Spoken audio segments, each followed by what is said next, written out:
ayaki kolinga ngai era alingaki ngai tozo vivre na ye ayebisi ngai ke azalaki aza marié tobandi ovivre na ye na kovivre na ye wana na ye kokóma na zemi donc nakomi na zemi na ye ye ayebisi nga ye akoki kobota na ngai te akobota na ngai te mpona nini raison ezali nini akobota na yo te parce que ye aza déjà marié mie nalongola zemi wana ok je me suis dit nakoki kolongola zemi te soki nalongoli zemi baconvenir eyaka bon na momana nakomaki dia na ba 23 24 nazwi mwana ntango nazwi zemi nabengi maman yakomi banga c'est comme ça kende ka ngola pa mama na bino azwi mbongo apesaka nga nde na voyageur nakendaki epa maman nakebota kuna oyebi mwasi so aza na zemi aboti sa mobali baréalité ezalaka mo ebele surtout angola parce que biso toyebi mboka na angola nanu traitement ezalaka malonga te par rapport à biso on ezala so oboti lelo ka fo bima po tika mbetu wana tika mbetu parce que bato mosusu bakoki koya koremplacer non nayebi mboka na très bien mbetu ya angola balalaka nango te que ça soit ka na yo na yo bota pa mama tout ça là nde mama yo yebisanga bon comme ça quoi vie a ozokoka te ozonga kasi na Congo pa mama Chantal je me suis dit bon problème eza te mama selinga koli nazongi pa mama Chantal nakomi ovanda nde naye kokuta na susu na prince tonton oyo oui ayo monanga Sarah yo santé no esilaka te beauté no esilaka te nsi oui soki nalobi naza bien nakosi mais quand nzambe alamusinga naza malamu ok comment na maman kombo nanga mama Sarah ok kutala yo bona monde yo zamta sambela to sambela Zambe ya mapoki na nyonso to pesio merci totiki mama ona sala boko na yo yo nous allons mettre absolu na comment Yesu Masia pour la foi j'ai ainsi prié amen ok mama Sarah papa ok je crois olanda biso na télévision na yo yo pe ne babaka ya minene koleli yo kande babaka ya minene koleli ngai yango ngamoko na longoli makolo na ngana ndako na ana bravo Jésus ok dans otala émission bravo Jésus pour lelo koleli yo non auparavant liboso na mona rwanda nini namona yango malamu parce que liboso na po kwa makambo isa mapeza ka solo tu zali mamalokuta selon yo nandima kama makambo isa ma awa yango na longoli makolo na ngana na bravo Jésus ok merci beaucoup maman problème ni là kasi papa nazana pasi na regret parce que nazo beta histoire ya parcours na ngai d'accord parcours na ngai premièrement naza orpheline de père mais naza na maman et ya que ça la ketango papa akufi ndenge zalaka mama tikali ye moko atikali ne lokote ndazaki na grande sœur na moko ndazoka mama amema mama na ngola ok nga na tikalaki awa j'avais 18 ans na tikali nakomi kovanda et pas ya camarade ya maman ok na yaka kokutana na tonton moko prince faut travailler ensemble you know senga ki mutu mo fa aider yo au lieu luka batu mais yo mo sengi susu et papa prince a aidé yo na mutu oui de boyo lingala Mohamed ndeto yo nga kaninga utikilenga sauf que mwana atikali pa maman ça va pas de problème nda yo vanda ayo yebisanga o na mon lokola na récompenser yo ozana activité ya kusala na place au vanda boy ngana yebisi oui parce que ko vanda pe ba batu eza bien te mais o lukelanga pe esika tango lo ba ino ba biloko wana ya to beaucoup na ye pression na ye son idée c'était comment bozonga na taki mwasta mobali ou chota idée ka papa récompense idée ne zakini bon ba penser na eza quitté sous pour na récompense eza qui connaissance que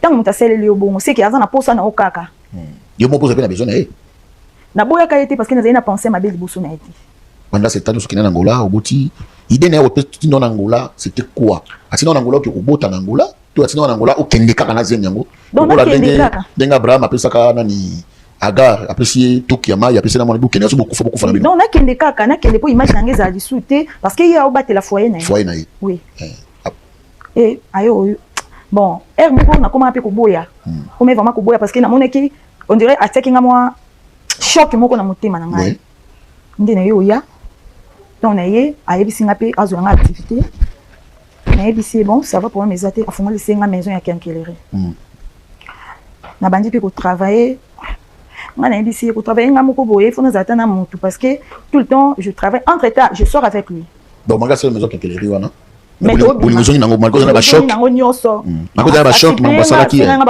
na bosa no nyoso eleki na ese malam nga pe awa naza mutu te parce que yo za mobile nanga oyo oza ya liboso na bandaki na yo mbala moko aye ko présenter nga cousin na ye Mohamed. Cousin na ye aye aza jeune boye tout ça là tu bande travailler na Mohamed. Sikoyo ngai na komi ko approcher Mohamed. Bon, tout ça les relation na Mohamed. Tout le monde na Mohamed. Entre taye alinga akazana na ngai. Et comme na mama moko tema tozo bima na Mohamed na yo comme na zemi ya Mohamed. Amazana na mona ke mpe musika masa. Lobita atindlo cousin Mohamed ali pourquoi? Na maison que na yo. Mohamed a été que yo na pas presque pour moi na linga été Mohamed a ba. Linga été, yo linga été. Bonga bon, toke maman, toke pour la question. OK après? Na linga été Mohamed a bango. Dit comment vivre pena Mohamed, kamo ya ko isa Mohamed. Naza besoin ya Sarah aya boy. Ngape mona na isi Mohamed nazo ya. To kepe to déplacer na yetu bimi. Mais comme na moment ki nga na combinaison Mohamed.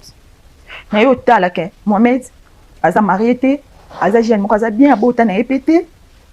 Na ko préférer na vivre na Mohamed.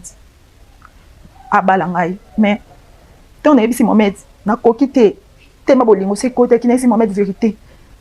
Tala na banda ko bimana prince. À la presse de Bota mona moko exorcise en Angola. Mohamed alingi souté. Mohamed alingi souté, alobi jamais ya ko bala nananga ponga na za mwasi ya cousin na e simbati. Yango ngai na yaki na mission. Pourquoi ya boya? En tata ya déjà marié. Pourquoi Mohamed a boya? Parce que ndeko na prince a déjà marié. Ngai non na balité malgré na bota kinai. Mais le sou kinai. Yango na yaki na bravo Jésus. Parce que na bala na Mohamed. No yo lingi Mohamed. Na li Mohamed. Ko bala na ye. Oui. Maman tant que soko lingi pardon pour la question presque na choqué na question nga. Mais to basala nzambe na choqué yo. Qu'est-ce qui prouve que je mozana ngoza Mohamed? Parce que Madiana prince. Il on y prouvé. Na za mwasi. Oza mwasi c'est l'autre. Na yebi batoni ni ngana bimaki na Mohamed o ngana kanga makina nzemi. OK. Tu sais on la ka prince abengo bisi Mohamed ke nazo ya po prince abenga. Tant on no so Mohamed nini. Nando yebise Mohamed vérité te nando saka Mohamed azo tuna ngaka kande ni musala za ko évoluer ndenge nini tout ça là. Ah maman ngai. Sikoyo Mohamed aboyi na ye alobi ke simba sauter. Est-ce que il y a au piéger papa prince cité ke le roi ya bala le roi benga ki cousin na ye nde sali ke yo sala ngo bongo na nkosa kwa vengeance. Tu as na bolingo moko vrai sincère aux allez nango. Pas vengeance. En réalité prince a déjà marié. Ni oso nando sana prince oti kwa bimsa mosi nenda utepa kutanga. Na moni ke ezamie ke na sana Mohamed. Maman, pourquoi le bala libanda to lika Mohamed waza cousin propre. Ya prince bozana na mwana moko, mwana na aobenga prince. Et aobenga prince papa, il peut aobenga Mohamed quand même papa leki. Parce que le lozana zemi on attend yo bota. Mwana na aobenga prince na abenga pa kulutu. To aobenga ye nani. To zana quand même baba tunano. Abenga pa ku to kupa. Parce que pas ça négligé ngai.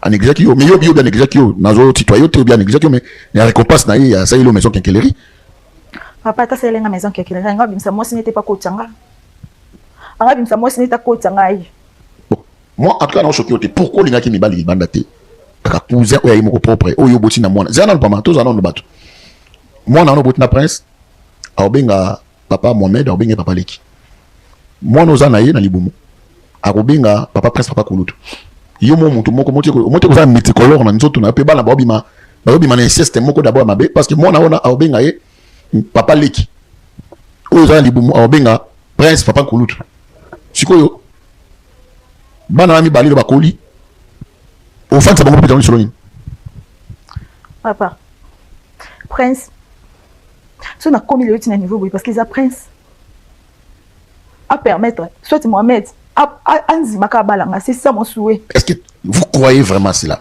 Tout ça que moi, comme on Mohamed Ndeyo, tu peux accepter?